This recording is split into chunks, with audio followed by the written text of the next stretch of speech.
Hi, and welcome back to Coffee at the Crossroads. I'm Bill Gordon, and I'm going to talk to you today about some keys to happiness. So, I think in previous episodes we talked about what this channel is about, and I distilled it down to a single word, and that word was happiness. And so, what does that mean, right? And how do you do that? It's easy to say, oh, be happy, but how do you do that? Well, fortunately, there are a few things that we can actually sort of choose to do in our day-to-day life that can actually just kind of ratchet up our happiness a little bit. And that's what I want to talk about today. So thanks for joining me.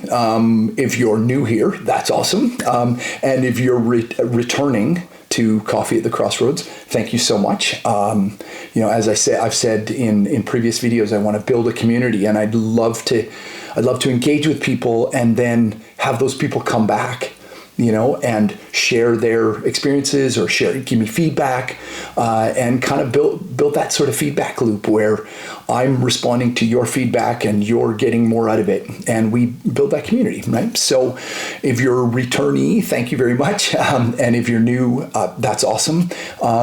So let's kind of dive into it. So, talking about happiness, right? And how I think, recently in the world, there's a lot of, rates of depression have gone up, and people feel disconnected, and people like myself in their middle age, you start to kind of go, what's what am I doing here?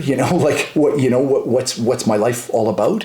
And so, there are ways to get more out of life and feel more of a sense of purpose. And one of the ways to do that is to just kind of practice some keys to happiness. And the first thing, Fortune magazine, a couple of years ago, Fortune magazine did a study where they traced, the lives of a bunch of people. And the number one thing they found was something called social fitness. It led to happiness. So what is social fitness? It sounds like social media, and it's kind of the opposite of that, actually. So social fitness is building and nurturing relationships and interaction with people, socializing with people. And that can be small interactions, or it can be bigger interactions, and obviously deep, meaningful interactions with your partner or with family or longtime friends or whatever. But the ability to maintain that and to nurture those things and to foster them is one of the key tips to happiness, to being happy. And so we can do that, right? I mean, that's a conscious choice you can make. You can choose to reach out to a relative or a sister, a sibling, a brother, whatever, or your mom or your dad or whatever. Reach out to them and kind of nurture those bonds, or take time to get together with a friend for a cup of coffee, or just even a phone call, right? Like now using, FaceTime or WhatsApp or whatever it is to just reconnect with people. And that sort of social fitness helps bring more meaning to our lives, and by extension makes us feel better about ourselves and gives us a sense of purpose and makes us feel happy, right? So that's something we can consciously do. If you've been, meaning to get in touch with an old college buddy, or you've been meaning to reach out to some colleagues, or meaning to kind of foster a relationship with someone, or maybe start a romantic relationship with someone, doing that and nurturing that social fitness and building that social fitness is it's going to make you happier. So we know one is social happiness. What's the next one? Well, the next one is mindfulness. And mindfulness is something we can practice every day at any moment. We can practice mindfulness at breakfast. We can practice mindfulness when we're, doing physical activity or at work or in those relationships. And mindfulness is that power of attention, right? Giving your focus to that thing. And, people talk about mindful meditation, where you're just mindful of one thing around you. One of the really powerful exercises in mindfulness is taking a walk in nature and listening to what, nature is telling you, right? Listening to the birds, listening to the wind in the leaves, and listening to the sound of crickets or whatever it is, being mindful in that moment. And that mindfulness is sort of another key contributor to happiness. It's almost like a little reset for your brain, right? And for your conscious, right? Just shutting everything else out and just being mindful of that one moment.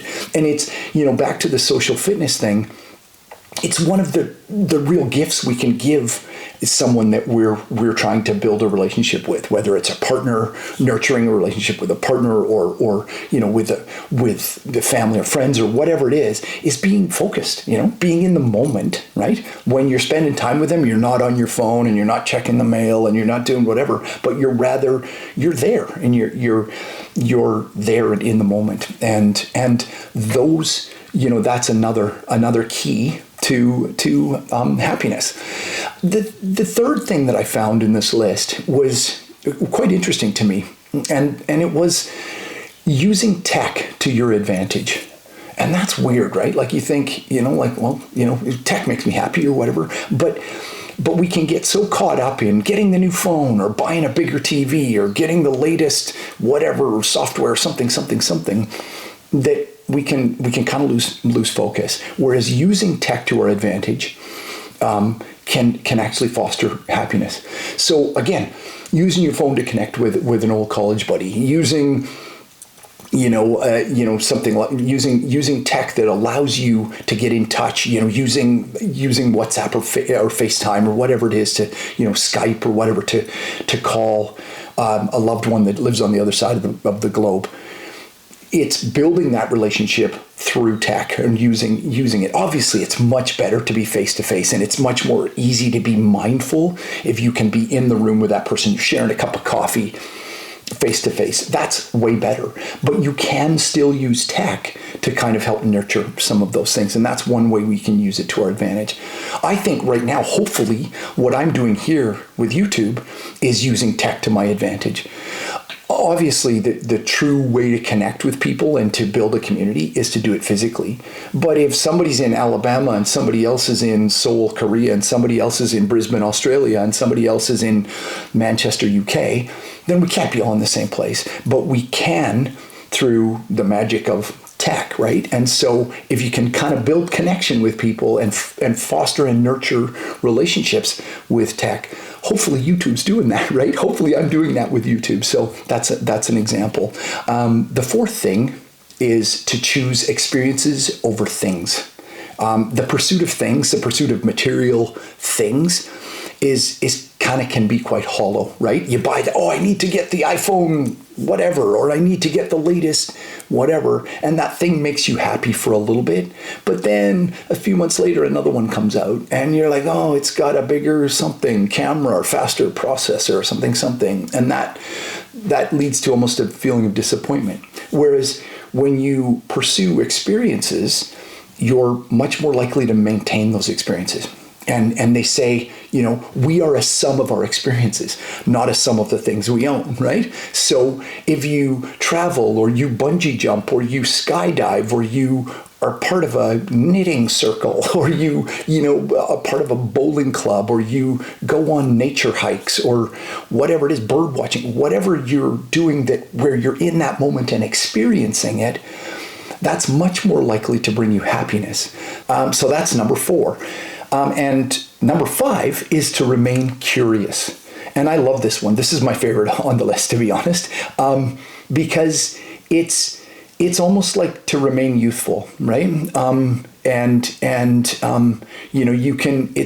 It's really easy to think, especially for someone my age, to get to your middle age and go, no, I know everything, and I know that, and I'm good at this, and I've got this experience, and don't tell me about that. That's rubbish. It's supposed to be this, or it's supposed to be that, or this is the way it is, and let me tell you. But that kind of attitude is the opposite of remaining curious, right? It's sort of refusing to learn and going, oh, you know what? I know everything, so I don't have to learn anything.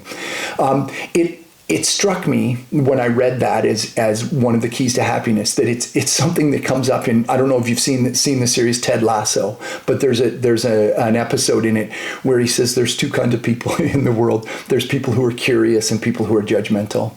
And it's really true, right? So, judgmental people are like, oh, that's dumb, or that's this, or I know about that, or they meet someone and they make a preconceived judgment about them before they even say a word, and they just think they know it all already and there's nothing left to learn. But one of the keys to happiness is to actually be curious, right? And to go, oh, hey, I'm going to learn about that. Oh, that's a new thing, or maybe that's a new technology, or that's a latest scientific discovery, or that's something, there's a new thing on, there's a new music, or there's a brilliant new filmmaker, or there's something out there, and to be curious about those things, right? And be curious about the natural world around us.